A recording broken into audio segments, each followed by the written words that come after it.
সাথে আমি জিম্মাদারির সাথে আমি সারা বাংলাদেশের মুসলমানের প্রতি জিম্মাদারি গ্রহণ করে বলতেছি, এই বিজ্ঞাপন এই প্রজ্ঞাপনকে লাঠি দিয়ে সরিয়ে দেওয়া হবে। এই বিজ্ঞাপনের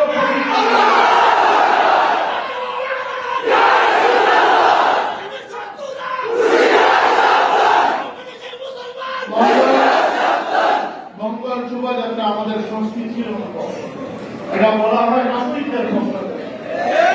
আমরা যদি নববর্ষ পালন করতে আমরা মিলাদ করবো, আলোচনা করবো, আমরা বাংলা নববর্ষকে আমরা অন্যভাবে আমরা স্বাগতম জানাবো, মুসলমানের পদ্ধতিতে স্বাগতম জানাবো, ভাড়া করে আমরা হিন্দু আলী পদ্ধতিতে আমরা এসেছে নববর্ষকে আমরা স্বাগত জানানোর জন্য প্রস্তুত।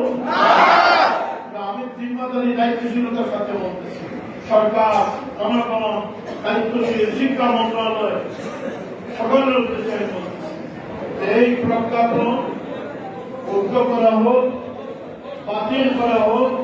রমজানের দিনে রোজাদার মুসলমান বাচ্চারা এই মূর্তি পূজকদের আমদানিকৃত রপ্তানিকৃত এই মঙ্গল শোভাযাত্রা করবে না, করবে না।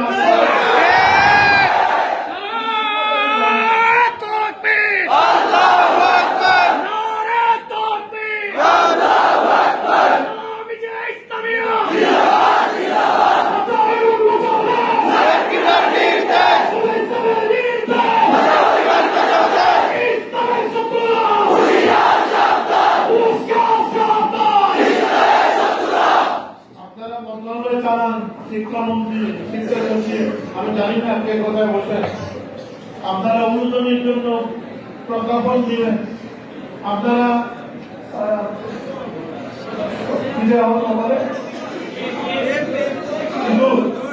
আপনারা সুযোগ দেওয়ার জন্য বলবেন, আর কয়েকদিন পরে বলবেন যে কাপড় তুলে হাঁটার জন্য,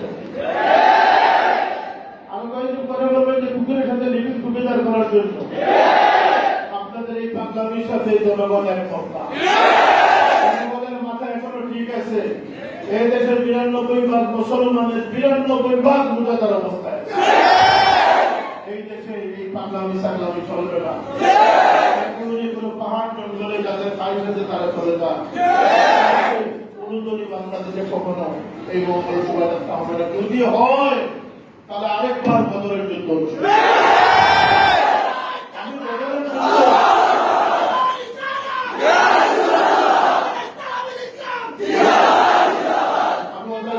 কথা বলি না, শোনো, আমি রামবাচুয়া বিশ্বাসী, আমি দায়িত্বশীলতার সাথে বলতেছি, যদি মঙ্গল শোভাযাত্রার মতো কুফরি বিষয় বাংলাদেশের ৯২% মুসলমানের উপরে চাপিয়ে দেওয়ার চেষ্টা করা হয়, আমি বদরের যুদ্ধের নেতৃত্ব লাভ করি।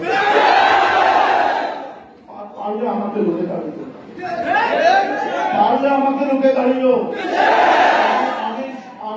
আমি পরামর্শ দিচ্ছি, ভালো চেয়ে পরামর্শ দিচ্ছি, এই ধরনের পাগলামি, নষ্টামি, নাস্তিকতা পূর্ণ এই সমস্ত প্রজ্ঞাপনকে উদ্ধ করে নিবে, তাহলে জুতা পেটা দিয়ে তোমাদের।